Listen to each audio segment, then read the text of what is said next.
Bayan, sa punto pong ito, nasa linya ng ating telepono si MMDA General Manager at Retired General Nicolas Torre III. Sir, magandang umaga po sa inyo. Good morning, sir. At good morning sa inyo mga tagapakinig. Alright, sir. Para po sa kaalaman ng ating mga kababayan, ano-ano po ba yung mga ginagawang hakbang ng MMDA patungkol sa preparasyon sa Semana Santa? Sir, ang ating preparasyon sa Semana Santa dito sa MMDA ay nagsimula pa last Friday dahil na-assess namin na may mga umuwi na talaga ng mga kababayan natin since last week at nag-leave na lang ng Monday and Tuesday plus itong Wednesday, nilive na nila. So, sa ngayon, nakapag-deploy na tayo ng skeletal force noong weekend at ngayon ay naka-full force na tayo. Lahat ng ating mga tauhan, 2,475 to be exact, ay no absent and no day of policy muna kami para sa pagbantay sa ating mga lansangan. Alright, sir. Sa po ba yung mga key areas kung saan dineploy yung mga MMDA personnel? Nasa major roads tayo na leading out of Metro Manila kasi ang na-assess natin, mas marami ang lalabas kaysa sa papasok ng Metro Manila. Marami tayong mga kababayan ay magpupunta sa mga pilgrimage areas, numero 1, dahil sa kanilang relihiyon. At marami rin tayong mga kababayan na iti-take advantage ang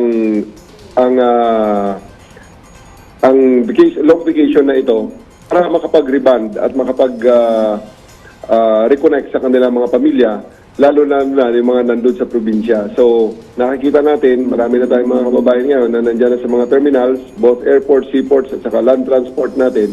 At sila ay nagbibiyahe na pa uwi. Alright, sir. Yung mga provincial buses po ba, hanggang kailan pwedeng dumaan sa mga major roads? Sa ngayon, meron tayong provisional na permit na ibinigay sa kanila hanggang sa pagbalik ng ating regular hours, regular days, working days next week sa Lunes. Pero sa ngayon, pwede silang hanggang PITX, ang mga galing sa South at ang mga galing North ay diretso sa Cubao Terminal sila through EDSA. Papayagan po natin yan. Okay. Sa usapin naman po ng mga road repairs, meron po ba mga gagawin sa mga major thoroughfares, sir? Ang mga road repairs po ay under sa DPWH at nakikipag-ugnayan kami sa kanila para makapagbigay kami ng assistance. At based sa last na pronouncement ni Secretary Vince Dizon, itong simula ngayong gabi hanggang sa pagbabalik sa Lunes ay magbe-24 oras sila sa ilang mga sections ng EDSA para matapos na nila ang rehabilitation. Alright, sir. Bilang panghuli, ano po ang inyong paalala sa ating mga motorista, especially sa mga babiyahe ng malayo ngayong Holy Week? Sa mga babiyahe po, lagi po nating tandaan na mag-ingat at bago magbiyahe, plan your drive and drive your plan. Check ang ating mga sasakyan, blow baggage, brake, light, oil, water, air, gas, and Google is your friend. Ang pinakadulo po ang gusto kong emphasize dyan, self. Self po, kayo at ang inyong mga mahal sa buhay na inyong mga pasahero. Palaging isipin, huwag magmadali sapagkat iisa lang ang buhay.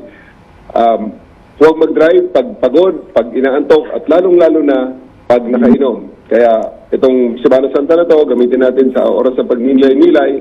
At lagi po nating tandaan, pag may aberya sa daan, ipa-MMDA na yan. Alright. Dahil 136, 5 minuto, kami ay nandyan. Maraming salamat po. Maraming salamat din po, MMDA General Manager at Retired General Nicolas Torre III.